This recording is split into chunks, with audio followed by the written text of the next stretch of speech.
Over the past decade, I've watched American troops operate on the front lines of war in Iraq and Afghanistan, both as a U.S. Marine and later as a journalist. During that time, two things have struck me. First, Americans have developed a low tolerance for seeing their soldiers return home in coffins. And second, soldiers are surrounded by an overwhelming amount of new technology. It's now part of their everyday lives. These two trends are shifting the way the U.S. fights its wars. The Pentagon is currently building an army of what it calls unmanned systems. It's their fastest growing arm of development. And there's a momentum to create machines with more autonomous capabilities, robots which can take certain decisions themselves. But what will this new era of warfare look like? And do the legal and political structures exist to deal with it? These are big meta changes that are happening in war that we've got to wrap our heads around. So I see this as a very major threat to respect for human rights. What is war going to look like when it's robot versus robot? Who wins that war, and how can you even tell?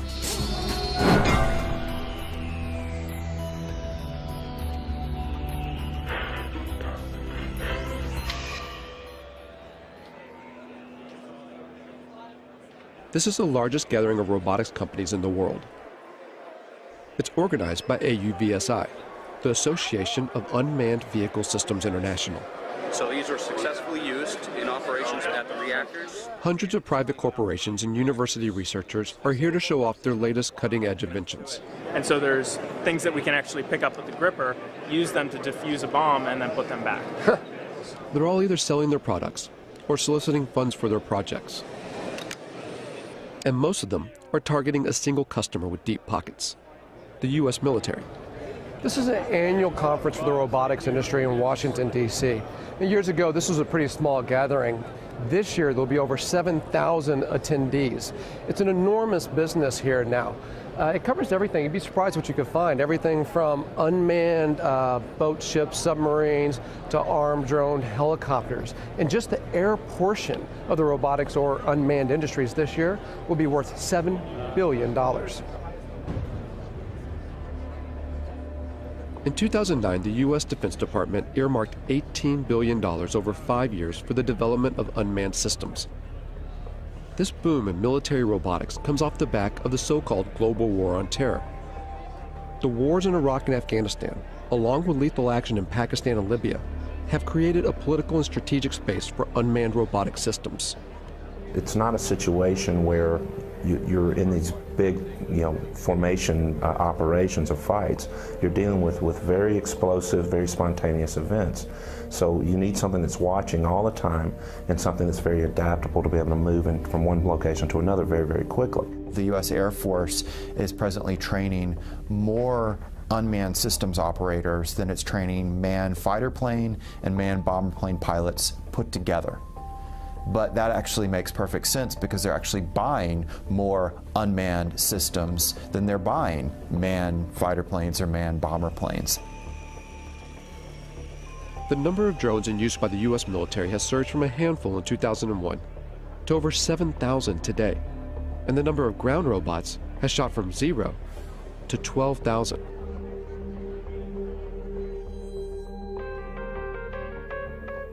When you start to take a look, the amount of robot research funded by the U.S. military is astonishing.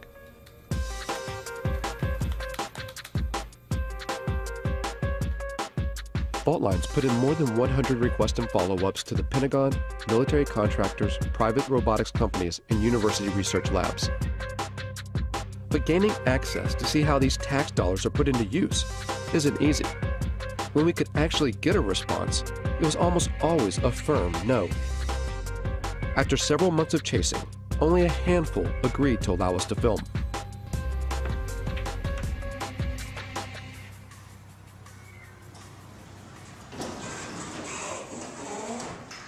Tardec was one of them. It sits on a base just outside Detroit, Michigan. If you just want to try it out, drive. Seriously, that's it.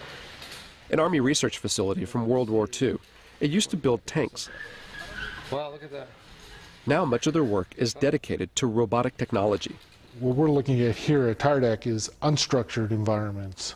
So robots that can move out of the area of very strict programming.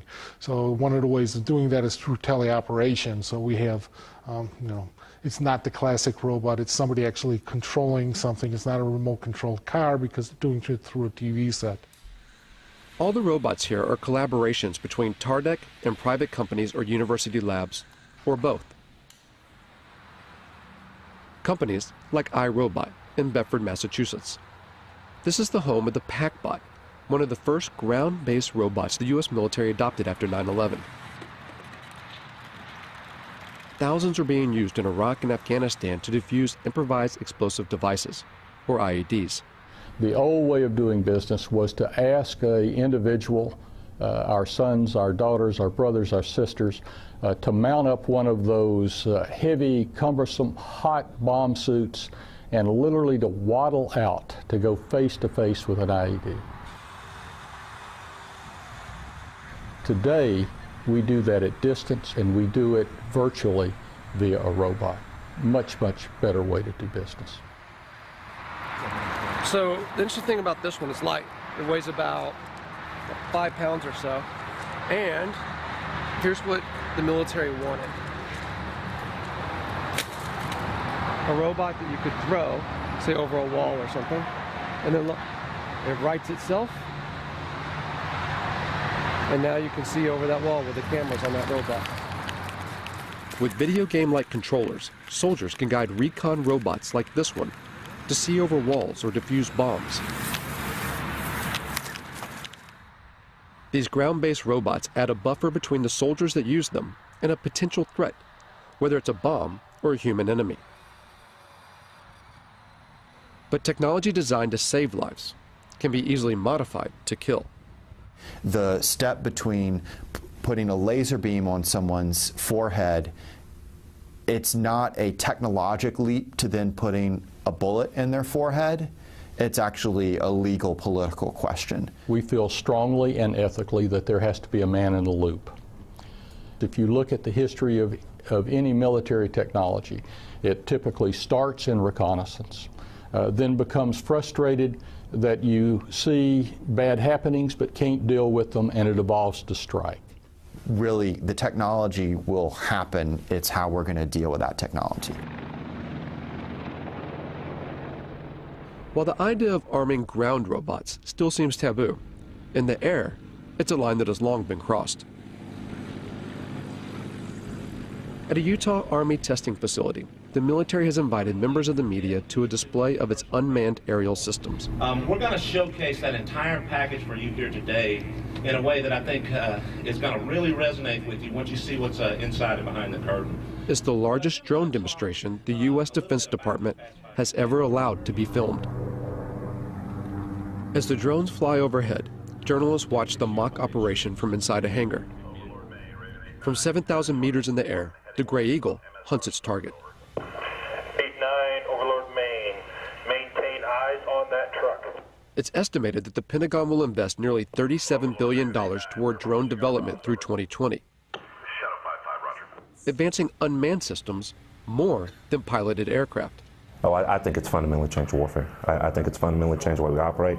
I think eventually it's going to fundamentally change the way we live in the United States. And now we have a technology that allows you to carry out acts of force without having to think about some of the consequences, the political consequences of sending sons or daughters into harm's way. So in my mind, the barriers to war in our society, they were already being lowered. Now we have a technology that literally takes those barriers to the ground. Apache 17, track target 2. All of which make it such an attractive tool for the U.S. But drones are some of the most controversial weapons in the American arsenal, particularly in their use for targeted killings, a phrase first termed under the Bush administration's so-called war on terror, to use lethal force against specific individuals. It means killing people, often outside official war zones. The program has been ramped up under the Obama administration. In places where there would be very serious geopolitical ramifications and the ramifications of American lives being placed on the ground in those dangerous situations, the drone appears like a silver bullet. Pakistan has borne the brunt of this silver bullet. And it's all secret. The CIA, not the military, runs the Pakistani drone program. The CIA is not required to offer any information about its operations, how it selects its targets, who's in charge, and how many people are killed. And the Obama administration will not officially discuss the CIA drone program, not even to confirm or deny its existence. If they can't even say the word, where's the accountability? How could we even know how well this program is working, even if you want to put aside the questions about whether we should be using drones as instruments of war? There's just so little transparency and so much opacity when it comes to this program, when it belongs to the CIA, that some people now think if it belonged to the military, you could at least get more insight into how it works and then debate about whether it should be run this way. Reportedly, civilians and private contractors control the CIA drones, pushing a button from their offices thousands of miles away in Langley, Virginia. At the time this film was made, there have been 308 drone strikes reported in Pakistan since 2004. 256 of those under President Obama. That figure could be far higher. Over 200 strikes hit the region of Waziristan alone, roughly one attack every 4 days. Conservative estimates put the total number of deaths around 2,900.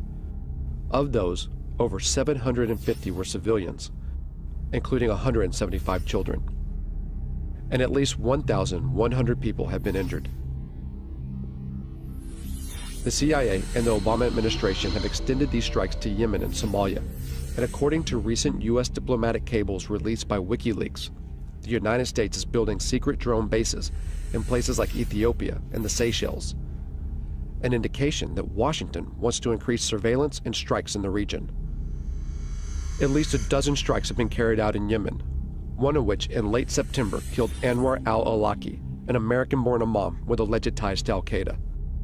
The willingness to target and kill a U.S. citizen provides just one example of how this secret war often operates beyond recognized legal boundaries.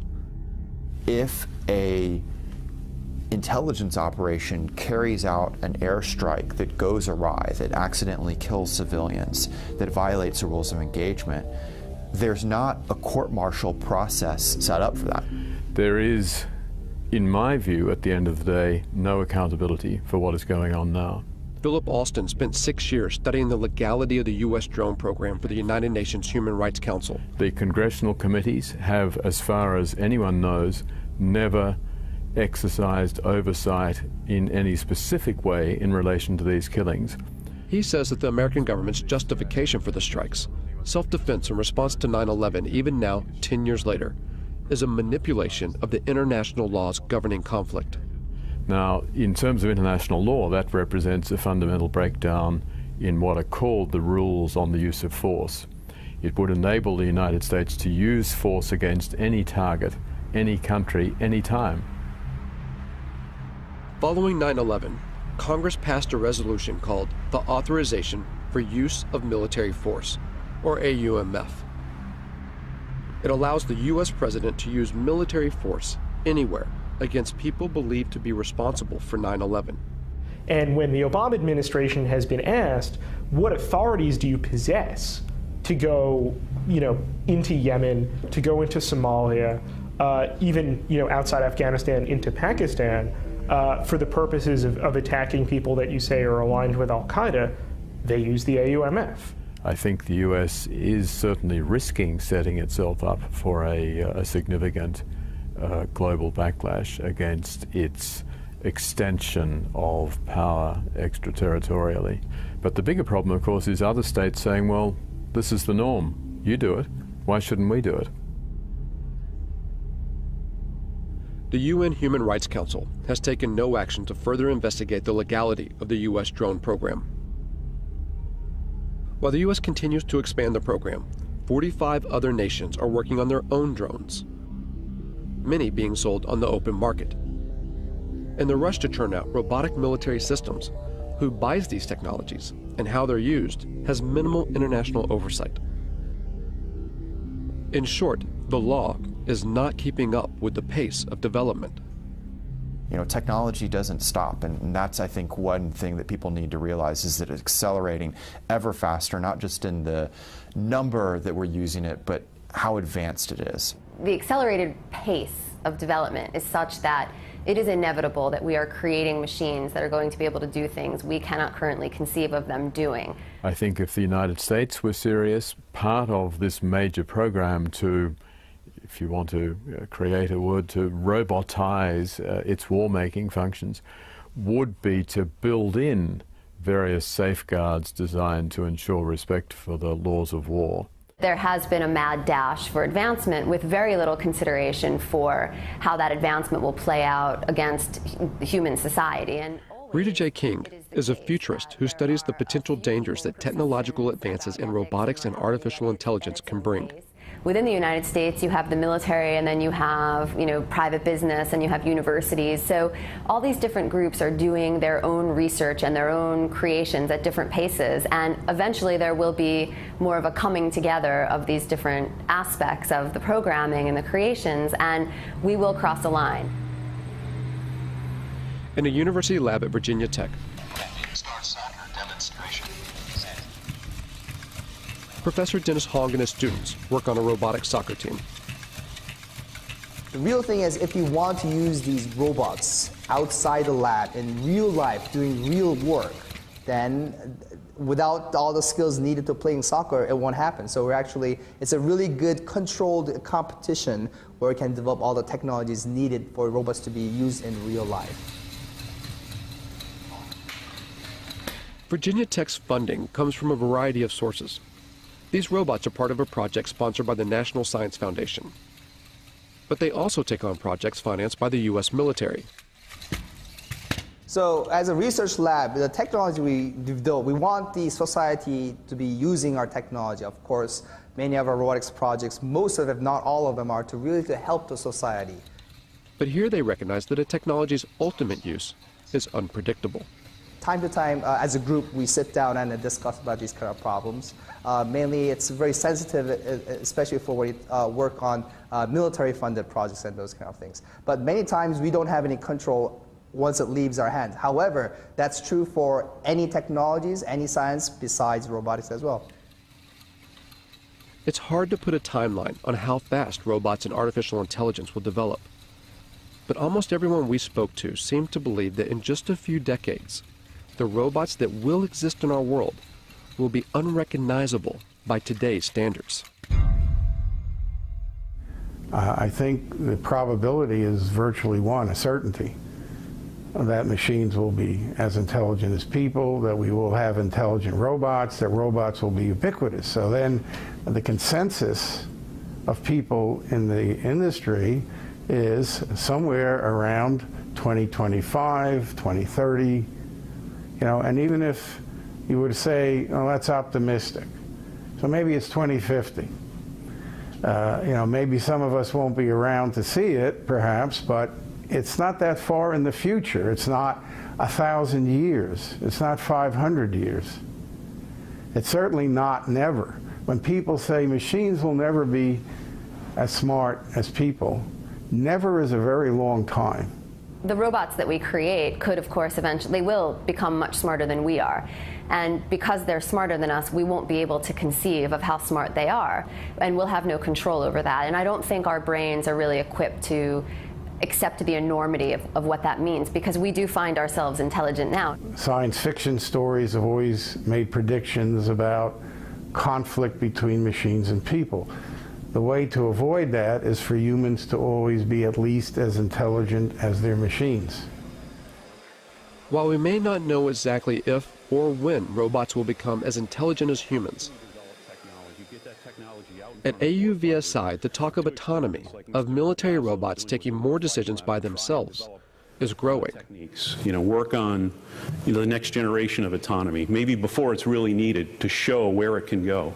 General Riggs talked about unfair advantage, and I'm in full agreement with him. We want unfair advantage. We want lots of unfair advantage. Why shouldn't we? And unmanned systems, and especially weaponized unmanned systems, clearly provide a huge advantage. So how far will robot autonomy go? And will a robot ever be allowed to make the ultimate decision, to take a human life? Officially, the U.S. military claims there will always be a man in the loop, that a human will always make the decision to kill. But there are signs that this may not always be the case. In 2006, the Army funded a major study to find out if lethal autonomous robots could be programmed to act ethically on the battlefield. There's a long and rich history of war crimes in every war. We try and train our soldiers, and soldiers are instructed in this, but we are human beings. And there is emotions, there's anger, fear, frustration. We don't have to put those in autonomous systems. We can engineer out the emotions that get in the way. Ron Arkin, a professor at Georgia Tech, worked on this study and argues that robots can be more ethical than human soldiers, even in decisions to kill, by programming in what he calls bounded morality. You establish a venue, a region, or a task environment, or a mission under which the system is operating, and you engineer that system to make sure that it acts appropriately under those particular circumstances. Whether it makes that decision what to fire at, when to fire, and who to fire at, that I think is a critical decision that we already sort of ritualize within the military decision process, and we shouldn't relinquish that. There's reasons to deny people their right to life, self-defense, intervening on behalf of another to defend their life. But those are decisions that human agents and moral agents should be making, and not automatic processes. I will never, ever make the claim that these systems will be perfect. But I do make the claim that, I have the belief that these systems can outperform human beings in the battlefield, ultimately from an ethical perspective. We do have a moral responsibility to try to prevent this, and to not invest our time and energy and resources as scientists, as a society, into building a technology that has that kind of capacity to kill people on its own. But for now, there are no signs that research like this will stop. Because there's an assumption that underlies not only Arkin's work, but also the billions spent on defense. The assumption that war will always continue. War is a very cultural thing. It's a kind of a social deliberation instead of a moral deliberation, or a cultural deliberation, if you will. Like, how do we want to fight wars? What is it to be a warrior in this society? And what does this society decide that war is about and is good for? In the past, battles had formal boundaries and ends, where each side had to bury their own. But as more robots go to war on behalf of humans, what stake does society hold? As killing becomes more automated, does it make war all too easy? So I think that is a big issue as far as what these technologies are going to do, and making war much easier to become involved in, and really detaching, especially in the United States, the American public from its sense of responsibility and moral and social deliberation that should go into deciding when wars occur. A lot of people say, well, why don't we stop working on this technology? There's a problem, though. You'd have to stop science. It means you'd also have to first stop war and stop capitalism. And there's such a vast amount of money that goes into thinking about defense problems and solving defense problems, that if we turned that time and energy and resources into solving more practical problems, we would actually probably alleviate most of the social and political problems that cause us to have defense and security concerns. And the fact of the matter is that most of the funding that's going into robot research, of course, is to create a better war machine. And to what end?